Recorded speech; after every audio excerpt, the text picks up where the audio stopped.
তেওঁলোকৰ মাজততো কোনো ঐক্য কেতিয়াও নাই। যদি তেওঁলোকৰ মাজত ঐক্য থাকিলেহেঁতেন বা তেওঁলোকৰ এটা কমন ইডিঅলজি থাকিলেহেঁতেন এটাই দল হ'ল।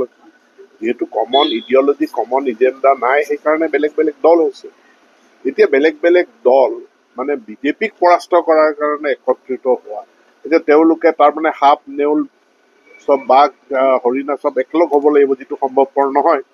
আৰু সম্ভৱপৰ নহয় কাৰণে তেওঁলোকৰ ৰিজৰ্টত সেই ফাটটো পুনৰ মানে এইটো প্ৰকাশিত হ'ল। মানে 26ত ৱাক অভাৰ দিবৰ কাৰণে এইবিলাক কুচকাৱাজ নেকি বিজেপিক?